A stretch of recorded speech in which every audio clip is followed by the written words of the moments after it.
everybody. It's Wednesday. Today, I want to say apologies for our delay, but we had a technical problem behind the computer here. But now it's sorted out and we are here live. So thank you for joining us. Thank you for having us today. And today, just Charles and myself. Our dear friend Silvia is sick, and Rodrigo and Nadja there are another commitments. Okay, so good night, Swilly, Belfort, Camille. Good night, my friends. So please talk to us today. Let's make this interactive. Otherwise, you're gonna listen to two guys talking about the speech at the tomb of Allan Kardec. And because we are short of people, we will concentrate our talk today on the Camille Flammarion speech. Okay, we cannot go to others because many people gave the speech at the funeral of Allan Kardec. But today we will concentrate on the Camille Flammarion, which is the most famous one. It's on the Obras Póstumas, posthumous works, and that's it. So, good night, Charles. Ça va bien? Bonsoir, Stevan. Good evening. Bonsoir à tous. Very happy to be here today. Sorry, we are only two, but you see, no problem. We are still here. We are wishing the best recovery for Silvia, of course. It's now 2 weeks that she's without voice, basically. But okay, that's part of life. From time to time, we need to redo our immunitary defense, natural defense. And if God's wish is she will be back with us, we will be very happy next week. Okay. And yes, Stevan, so today we will talk a little bit about this speech that has been done by Camille Flammarion on the tomb of Allan Kardec. Maybe we can just quickly introduce the Kardec died 31st of March 1869. Okay, so interestingly, he was somehow in a change. He was renting the infrastructure in Passage Sainte-Anne in Paris, where, by the way, it's still today when you visit it, it is still exactly like it was 160 years ago, 155 years ago, and sorry, 154 years ago, because from 69 until 2023 is 154 years. Okay. And there was, how to say, the main room where he had the library, and also where there was a meeting of the Société Parisienne des Études Spirites, the Parisian Society for Spiritist Studies. And on the top, there was a very, very, very, very small flat where he was living, at least during the week when he was Passage Sainte-Anne with Amélie, and where he was also receiving all the visitors and guests and so on. And there was also a cellar underneath for probably storing some more voluminous things like books and things like that. And he was the rental of that infrastructure was finishing 31st of March 1869, and he had then the plan for himself to move to Villa Ségur, that was at that time called the Campaign of Paris, the Gardens of Paris. I think it's to return to there. Yes. I mean, he bought that property in 1840. And no, sorry, 1840. Yes, 1840, and it was 1849. Apologies. And it was a public sale for people who were in debt and so on. He managed to buy it for 10,000 francs in 1849.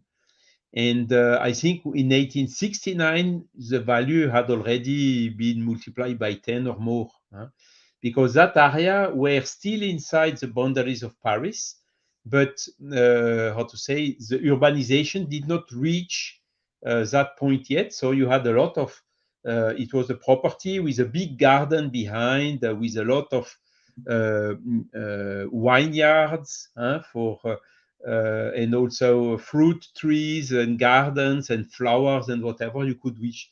So for them, it was really like if it was the campaign, how to say, gardens inside Paris. Of course, in 20 years after, it changed also completely because there was a building of the Eiffel Tower just very close from there. And that area is today one of the most, how to say, valuated in Paris. But so we can see how the things are changing.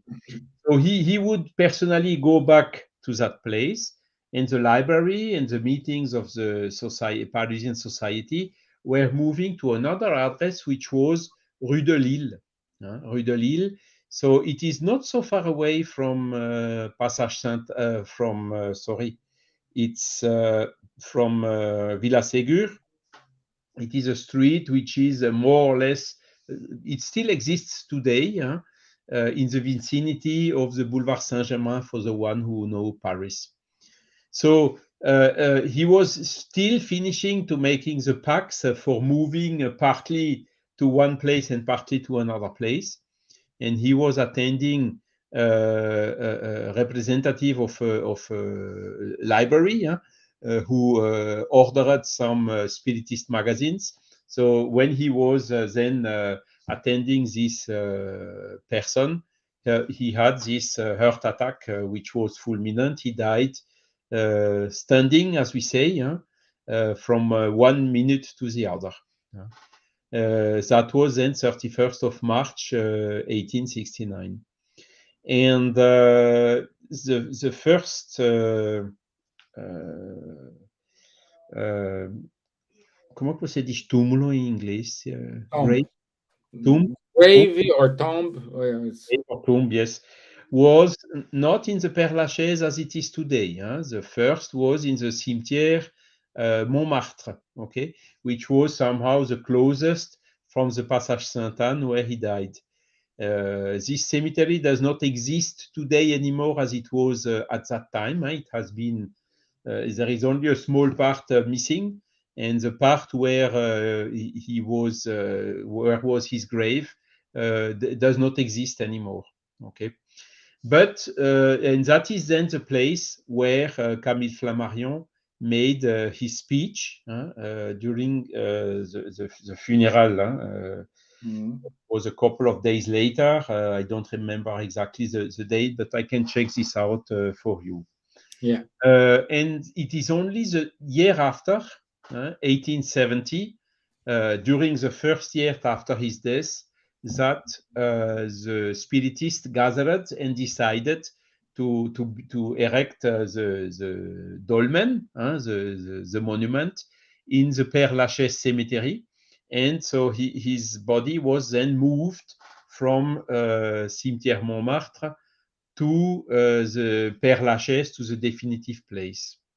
And we found out recently that it was not only Kardec which was moved at that time, but also the mother of Amélie Boudet, who died in 1847, and which was buried at in the same tomb. So both bodies were then moved to the Père Lachaise in 1870. Okay, so that's just to introduce how it happened. Okay, and let me introduce a little bit to who was Camille Flammarion. Yes, as well. Because we don't talk too much about him. And Camille Flammarion, he was a French astronomer, and he worked at the Paris Observatory. He lived from 1842 to 1925. And he met Kardec when he was writing a book, The Plurality of Inhabited Worlds. So this was in November 1861. So he went to the Society of Psychology Studies, which Kardec was a president at that time. And then it was love at first time. So they met. Kardec was about to introduce the Spiritism. That time it was the Spirit's book, and for sure make some sense for Camille, and he became one of the he joined the Society of Psychology Studies as a member. So this is a short briefing about Camille Flammarion and how he was introduced to the Spiritism teachings in 1861. Okay, So he was so 19 years old, huh? Not even 20 years, huh? no, 1842 to 1861. Huh? So he was very young, and he was medium, okay, and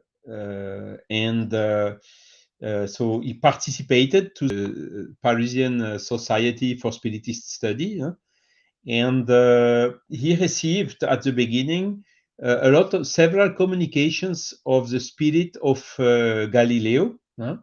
That Kardec later on used for writing the Genesis, this part of the Genesis of the solar system and so on, of the moon, of the earth, the different hypotheses and so on. Was then done in collaboration with Camille Flammarion and also using these communications that Camille Flammarion received during the first years of contact. It was maybe already some in 1861 and then the remaining one in the following years.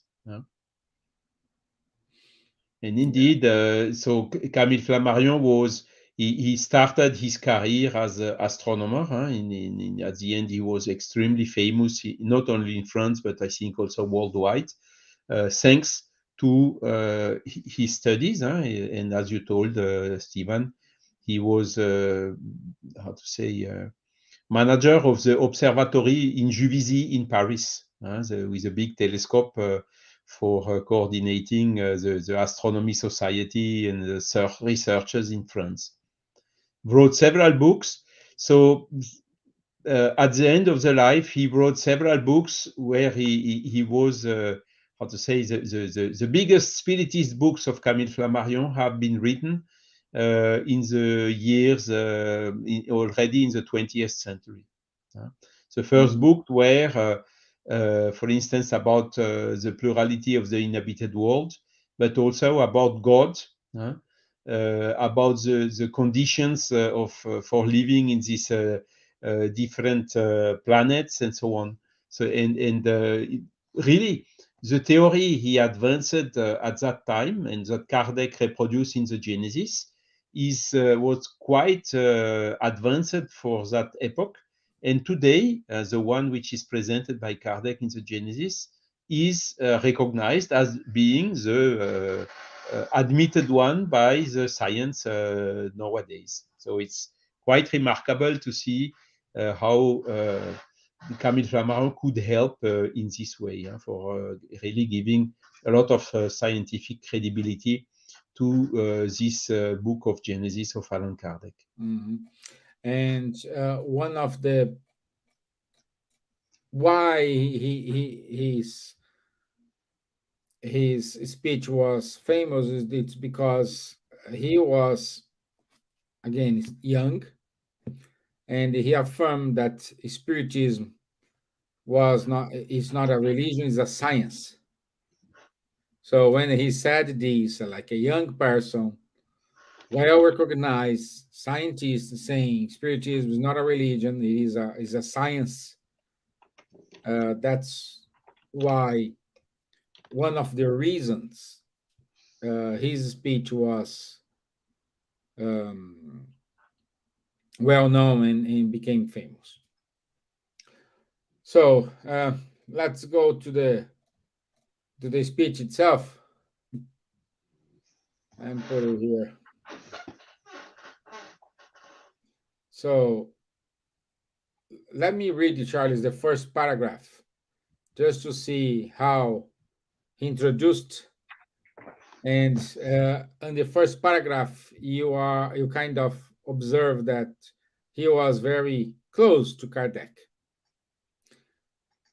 And he started saying, it is under the blow of the deep pain caused by the premature departure of the venerable founder of the Spiritism teachings that we approach our task, simple and easy for his wise and experienced hands, but whose weight and gravity would overwhelm us if we did not count on the effective cooperation of the good spirits and the indulgence of our readers.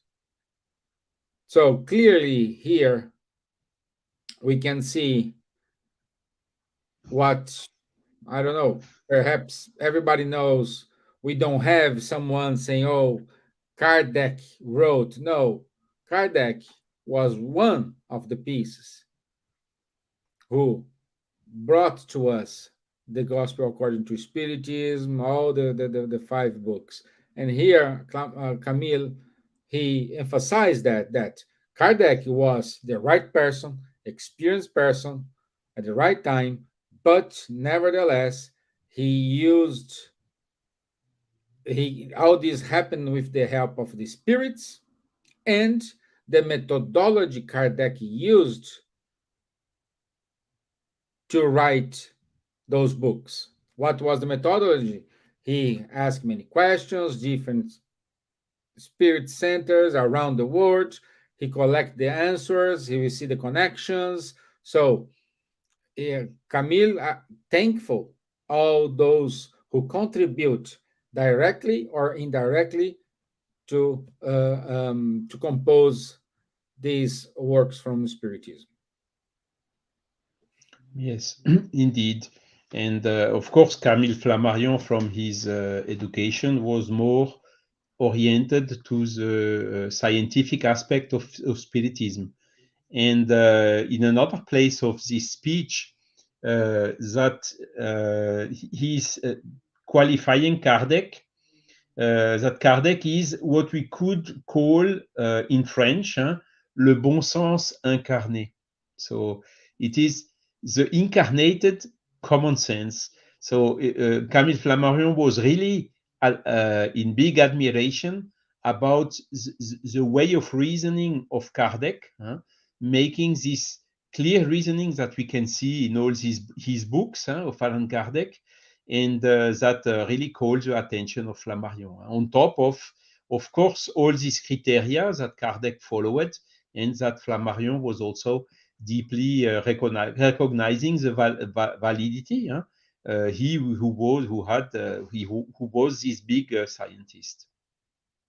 And one can even add on top of this that this methodology that has been used by Kardec, this universal control of the teaching of the spirits, was really, how to say, something outstanding, because at that time, we had Descartes, of course, who came with this after the Greek philosophers, of course, making a concept of the methodology of science. We had also Auguste Comte with the positivism in France, also developing a lot the scientific method. And Kardec was, of course, following all those concepts, but he also did anticipate some others that came that were defined only later on by Imre Lakatos, for instance, or even more recently in the 20th century by Thomas Kuhn, with some criteria like the falsifiability, admitting that a scientific theory is valid only as so far as nobody is proving that it is false. So giving a clear idea that science is changing and evolving and progressing and improving with the time. And Thomas Kuhn, he insisted in his how to say talking about scientific revolutions, giving the example that the Newtonian theory was valid until Einstein came in 1905 with the relativity theory, where he proved Newton is correct within certain limits, but when we go out of these limits, we need to take in account some other factors that he introduced in his relativity theory. So that is typically an example of this scientific revolution.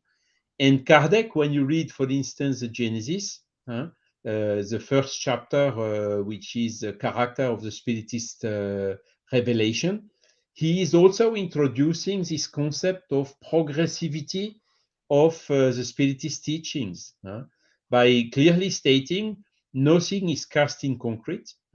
If someone, science comes and proves that Spiritism is wrong in a certain point, Spiritism will immediately adapt and change that point. So it did not happen so far for all the fundamental basis of the Spiritism, like we have a soul, the soul survives after the death, it reincarnates, and so on. It did not happen for these principal basic points of the Spiritism.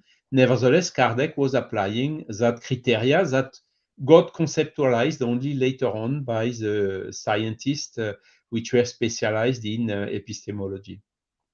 Yeah. Camille, I'm putting here a link for this speech. It is in Portuguese because I couldn't find this in English, but you can translate, you can use the Google Translator in order to help you. And also, Charles, Camille put it here, interestingly enough, I had a conversation with ChatGPT, and it admitted that the science is not complete without encompassing the known material. Absolutely. This is,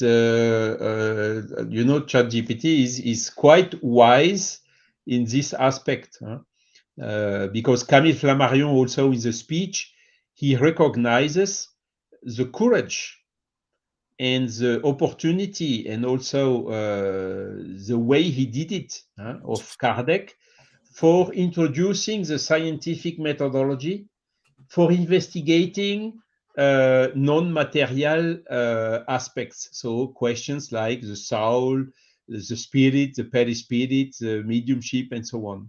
And it is really, how to say,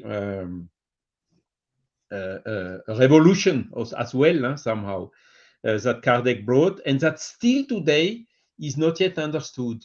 Yet, you are talking about ChatGPT, and indeed, ChatGPT is correct, because nowadays, I would say mainstream science is based still on the materialistic paradigm. In other ways, only the matters that we can, the tangible matter, the matters that follow the law of physics as they are known today, including the relativity law from Einstein, also the quantum physics and all the others. It is only this that exists in the universe, nothing else. So it's just a statement, but it is not proved nowhere. And on the opposite, that was what Kardec inaugurated and was clearly recognized by Flammarion in his speech. There is a book recently published, The Science of Life After Death, that is showing exactly what ChatGPT answered here. So there is now a kind of a convergence of evidences, that there is, how to say, not only the material things are existing in the universe, but there are also some non-material beings like the spirit, like the perispirit, some other forms of matter that are not limited by the speed of light and so on. And there is really a convergence of proofs in this way. For instance, EMI, mediumship, recording of past lives, mediumship with proofs, evidences of the identity of the communicating spirits, and so on. And in the same book, Science of Life After Death, Umberto Schubert Coelho, which is a philosopher of science, is explaining exactly what ChatGPT answered, that as soon as there is a convergence of evidences for something, the correct scientific behavior is to investigate it, and not simply, oh, that's not my business, or to reject it, or it's contradicting the theory I believe in, so let's keep this aside. All these are not correct scientific behaviors, but it's unfortunately what we are seeing still today in the world. And ChatGPT is fully correct in saying that science is not complete without encompassing the non-material, which is more and more, which is gathering more and more evidences nowadays. And that's one of the main subjects why Flammarion had such admiration for Allan Kardec, and why he was stating this very clearly in his speech. Yeah, it's like I like this what he wrote here.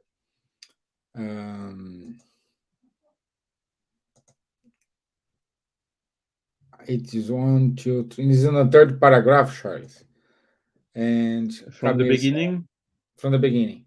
Yes. Incisive, concisive, profound, he knew how to please and make himself understood in a language that was both simple and elevated, as far from the familiar style as from the obscurities of metaphysics.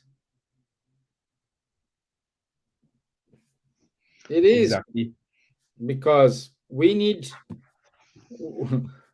Kardec was able to explain difficult things like we today. How many people give a talk here to explain something, and sometimes nobody understands.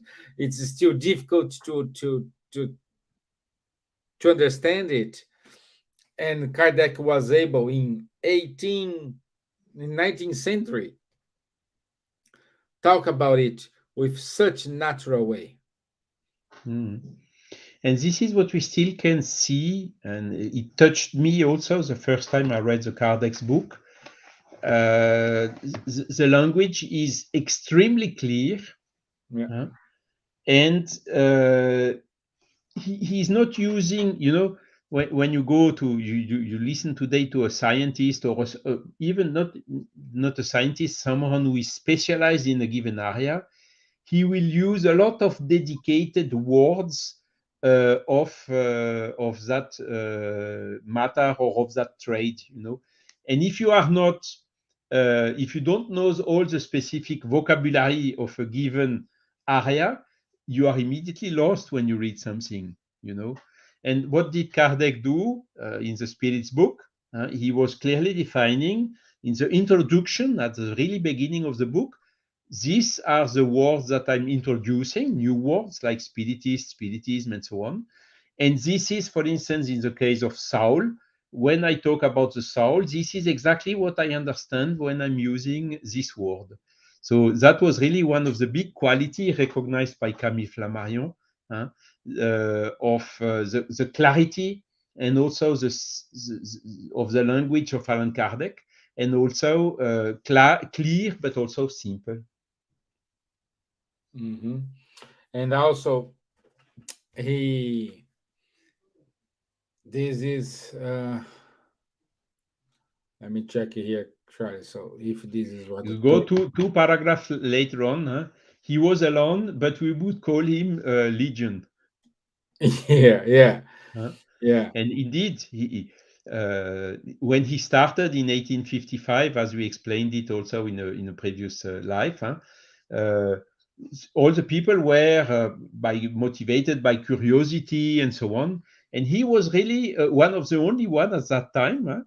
Camille Flammarion is even saying alone, really trying to go to the point and understanding what's happening in a serious way. So he how to say, put aside immediately the curiosity, and he saw by intuition, of course, because he came for this. That was his mission in this life. He saw immediately that behind this phenomenon of turning or dancing table, questions that got some answers through the table, he saw immediately there is something extremely profound behind this, and the explanations that he was looking for his whole life. And so he did not lose his time like we see it. Unfortunately, we saw it a lot of times later on in demonstrating again that the table is really moving and so on.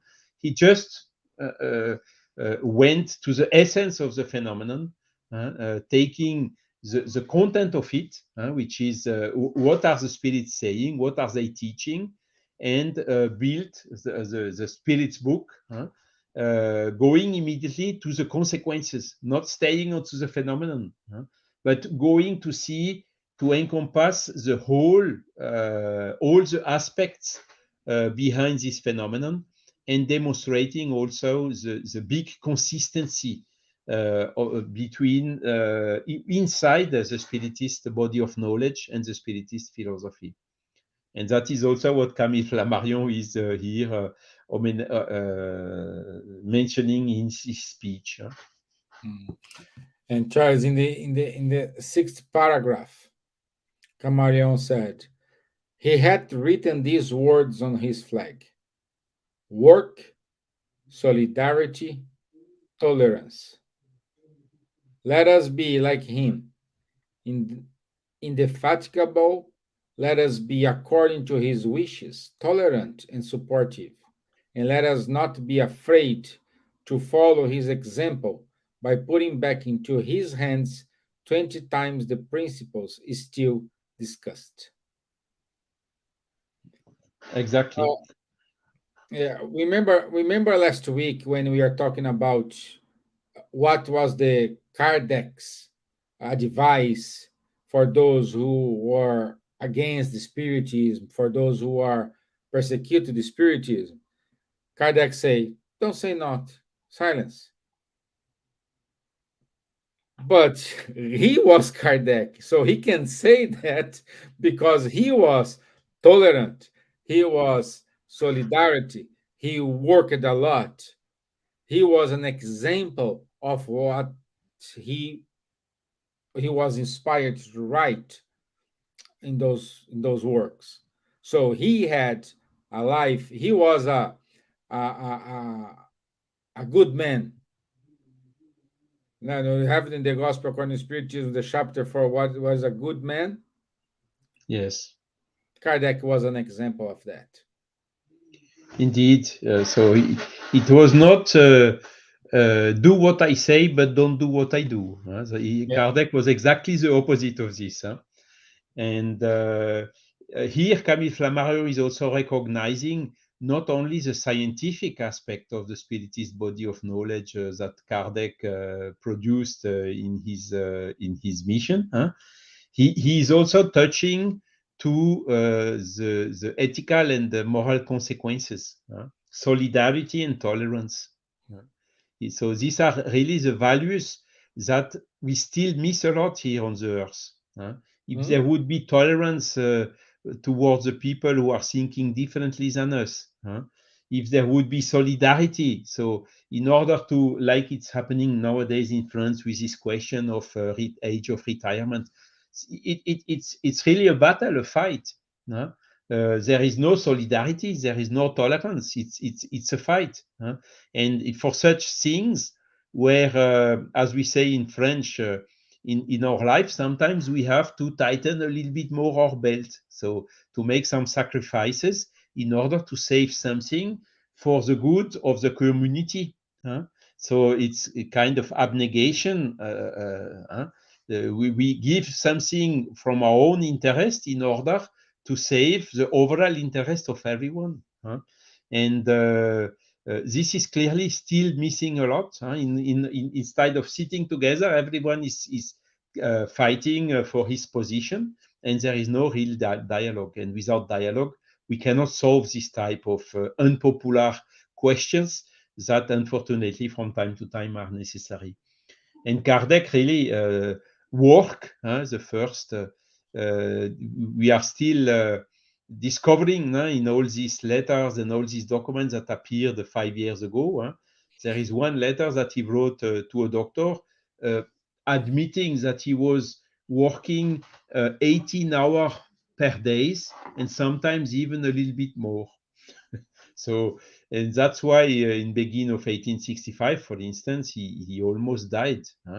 And he was something like more than 1 month, completely stopped, couldn't do anything anymore. Otherwise, his heart would have collapsed in 1865.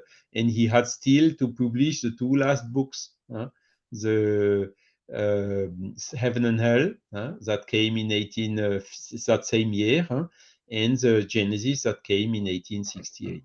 Yeah. And here as well, Camille Flammarion was really admiring these qualities of Kardec. Yeah, and Camille, he said, yeah, absolutely agree. The language used in the codification is simple and logic is undeniable. Yeah, agreed. And let me see which I paragraph. think Camille is reading the books in Polish, correct, Camille?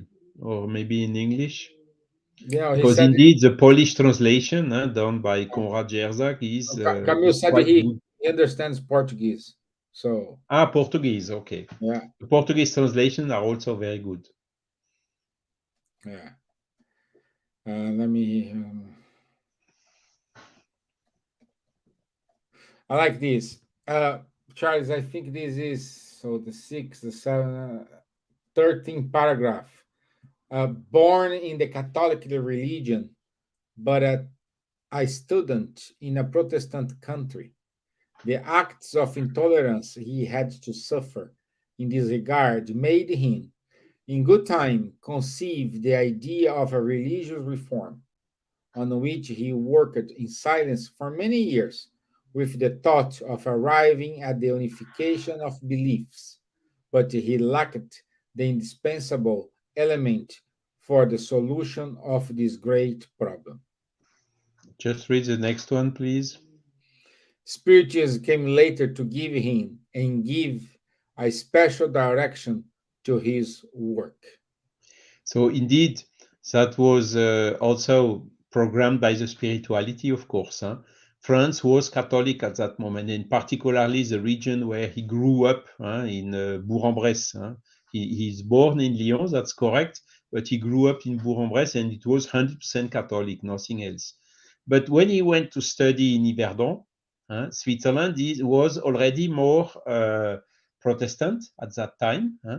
And amongst the students in Yverdon, he had also Russian people, so which were more from the Orthodox religion.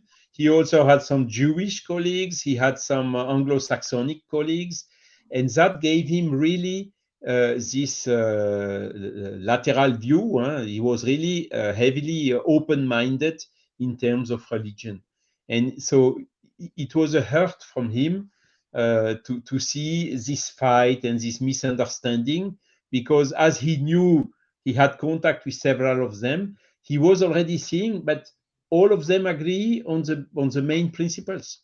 The only differences between those religions is one is praying like that, the other one is praying like that. One is has a white suit, the other one has a black suit, and so on. So only stuff that have been introduced later on by humankind, but which did not came neither from Jesus nor from Mohammed or whoever else, And Kardec was perfectly aware of all this, and indeed, the Spiritist body of knowledge brought this understanding. And I think the first realization in this way from Allan Kardec is the book third of the Spirit's book, which is about the moral laws. That was really, he was showing on all these moral laws, the one who does not agree with this, okay, he must come and explain. Maybe he has something better, but so far, this is what you can find in all the principles of the basic principles of the religions. And later on, of course, he wrote the Gospel according to Spiritism. That was then looking more carefully to the teachings of Jesus and comparing it with all what the Spirit were saying, bringing back to the right interpretation of all these teachings. But this book, the Gospel according to Spiritism, there could be equivalent book like the Vedas according to Spiritism, the Buddhism according to Spiritism, or the Quran according to Spiritism, exactly in the same way, because all these basic moral teachings are identical in all the different religions around the world. And that was also one of Kardec's concerns, as Camille Flammarion is explaining him. You must know also that Camille Flammarion was very close to Kardec, so he got invited a lot of times in the weekends in Villa Ségur, where it was a little bit more informal, the exchanges, and Kardec explaining all these items that Flammarion is remembering in his speech. And the date I found it was the 2nd of April. So he died 31st of March, and the funeral was 2nd of April, 1869.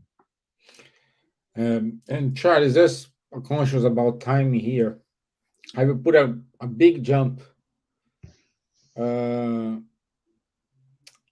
After the introductions of the Kardec, he said, Camille said, instead of the principle, outside the church there is no salvation, which entertains the division and animosity between the different sects, and which caused so much blood to be shed, Spiritism has its maxim.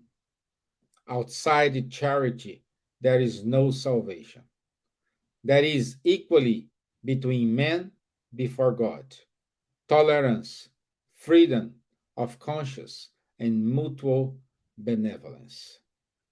Exactly. Yeah, Outstanding, isn't it? it is And Kardec, amazing. he could have said, out of Spiritism there is no salvation. But he did not state that. He stated, out of charity there is no salvation. Okay?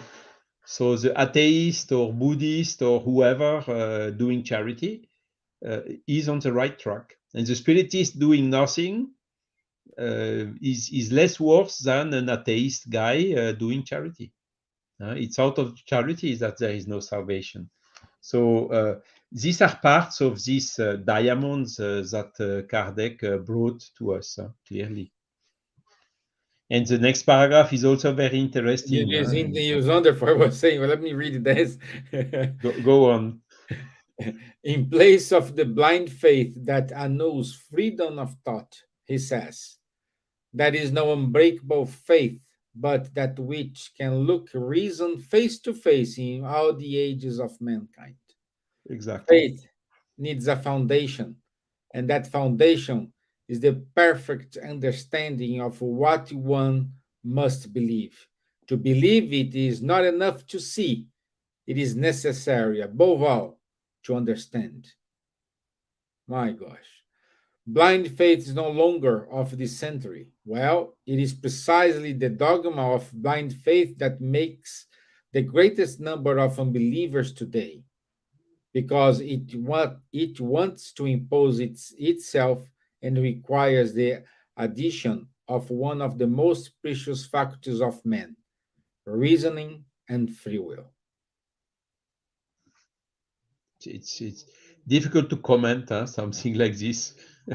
Yeah, yeah. So it's typically what we heteronomy. You must believe it because it's written or because the Pope has said it. Now, here in Spiritism, Kardec he, opened a new era.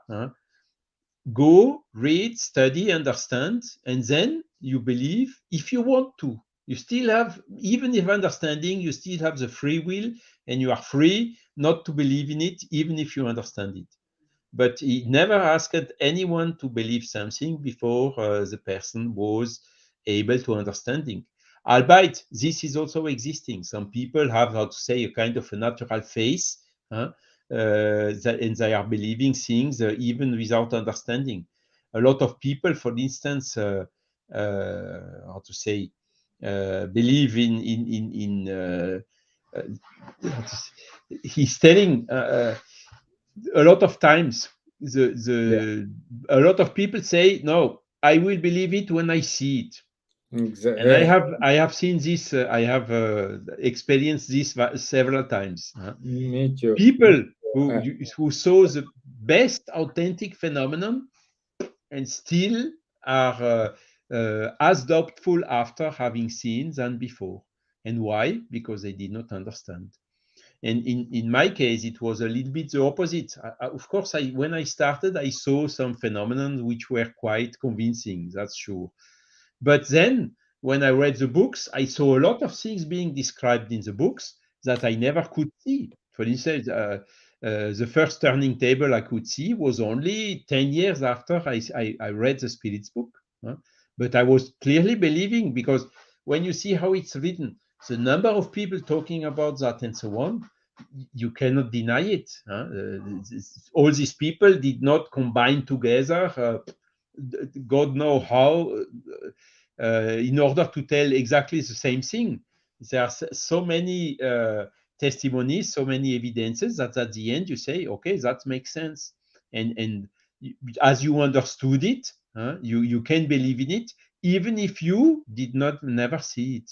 Yeah. By the way, I also never saw a photon or an electron, and yet I believe that the photons and electrons are existing. It's the same. And but later on, I saw a table moving in the same conditions that Kardec could see, so without any tricks, without any rope, any lever or whatsoever. And but I did. It was not necessary for me to see it in order to believe it.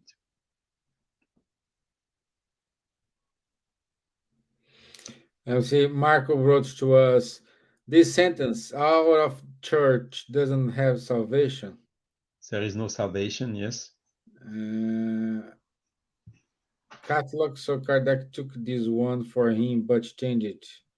Charlie Rose doesn't Yes. have So salvation. he made a kind of a paraphrase, I think. Yes, Huh? yes, Out of the church, no salvation. This is what you heard in the Catholic Church. We believe in the Roman Catholic Church, blah blah blah blah blah. And you go to Jehovah Witness, they say the same. Only the witness of Jehovah will be saved at the end. All the other will be, God knows what will happen with them. Uh, and you see here, he took that one, which was, how to say, a kind of a caricature, and made out of it something extremely profound. There is without charity, there is no salvation. It's incredible, mm, isn't it? And also this change of blind faith. A lot of disbelievers as well, because of course, more and more people want to understand. More and more people are not satisfied just by statements of the Pope or of whoever. They ask questions. They would like to understand. They'd like to got answers. And at a given point in time, the answer is it's written like this, so you must believe it. And then poof, you make an unbeliever if you behave like that. And yeah, Kardec was doing exactly the opposite.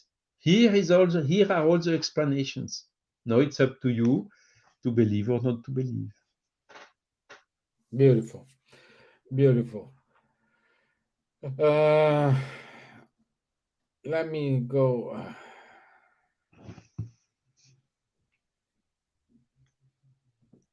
It's quite long, the speech, Yeah, so we cannot go to all the points. We just have taking some cherries and encouraging every one of you. I can give you it's but in French as well. So I found an original. It was published in 1869, the discourse. And then, as I told, the year after, they made the inauguration, the first anniversary, the dolmen in the Père Lachaise cemetery.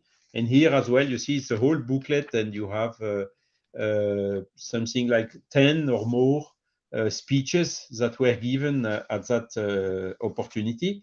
And since that date, every year there was a commemoration, and it was a kind of I'm gathering right now all the description I found about this commemoration, because it's interesting to see.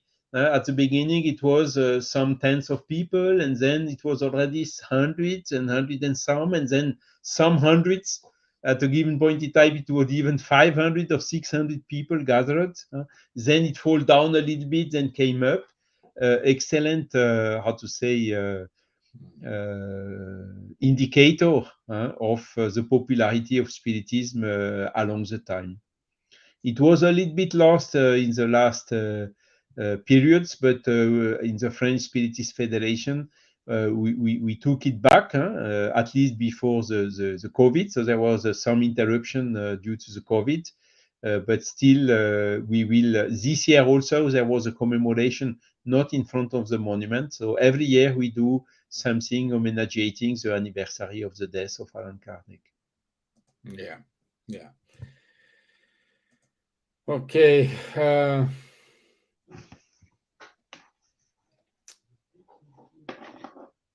And there is also one statement somewhere from Camille Flammarion, who was, how to say, a little bit more strong.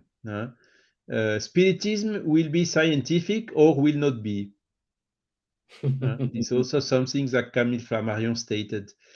And in fact, Camille Flammarion's approach of Spiritism, albeit he understood the religious question and also these ethical consequences and philosophical consequences, he was really of the opinion that Spiritism should continue like Kardec inaugurated, by applying a scientific methodology in the investigation. So this, particularly after Kardec's disincarnation, got a little bit lost, and that was one of the reason why Camille Flammarion did not accept to become the president of the Society of Spiritist Researchers after Kardec's death, because the trend of some of the participants, or majority of them, was more to go to the religious aspect, or the, how Yes. to say, social assistance and so on, and to give up a little bit about the scientific methodology. And our opinion today is that we really should combine all of them. So keep the scientific methodology without stopping the social assistance and spiritual assistance, all these assistance activities that Spiritist movement is doing. Yes. Okay. So, Charles, we have just 3 minutes. It was quick than I thought, but let me finish with the last sentence of the speech, the last paragraph. Let me read the last paragraph. A powerful individuality constituted the work. He was the guide and the light of all. The work on earth will have the place of the Indian. Of the individual. The individual, yeah, of the individual.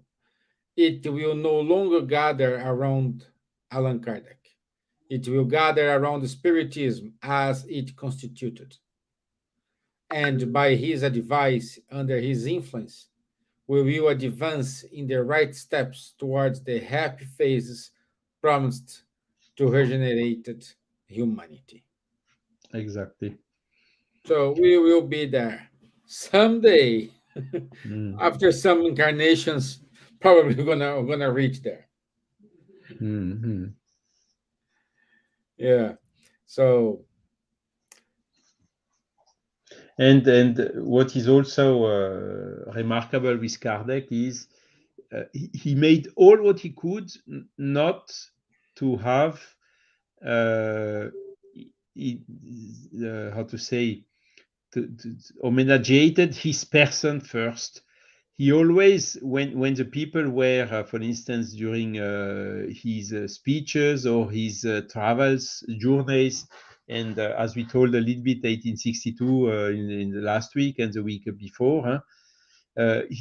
Every time the people were homenageating him, he was saying, I understand that you are homenageating the spiritist body of knowledge that were brought by the spirits, that I was simply the instrument. uh.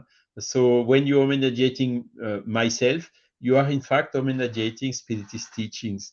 So he had always this attitude of humility and avoiding having idolatry and all these things, that is yes. generally unavoidable in such conditions.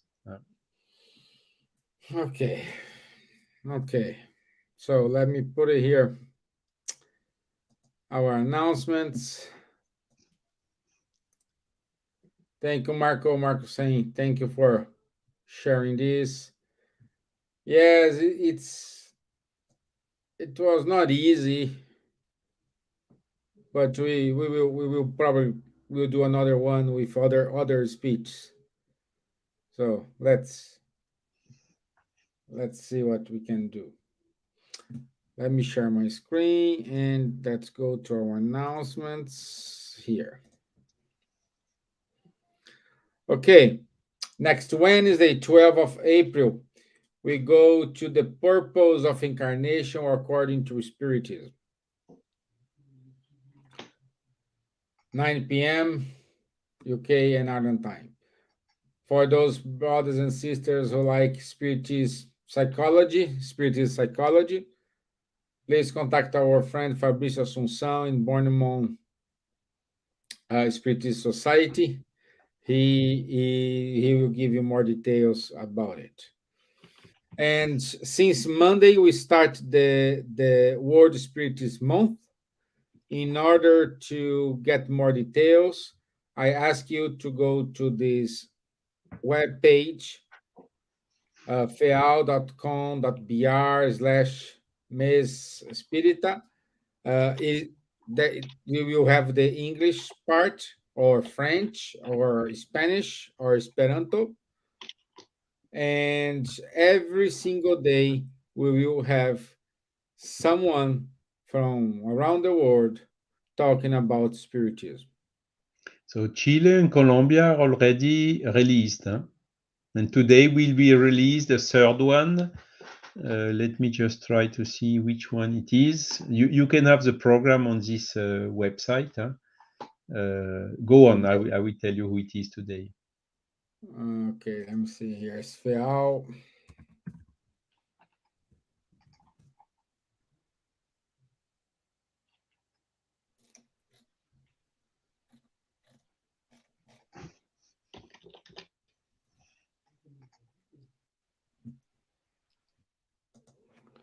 Okay.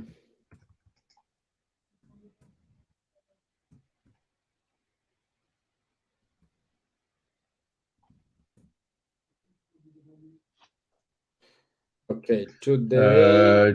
Today will be El Salvador. Okay. Tomorrow, Yeah. Ecuador. Mhm. 7th of April, it will be Spain. 8th of April, it will be France. Always on a different subject. Chile was about divorce. Colombia was about corruption. Ecuador will be about God. Spain will be about ambient and end of the world. all the subjects which are very actual. Yeah, and this goes up to 14th of April. Yes, so but the full program will be until 30th of April, because there are 28 countries. Yes, yes, yes. 30th of April, it will be South Africa. Yeah. Good. Good, good, good. So let's keep going here.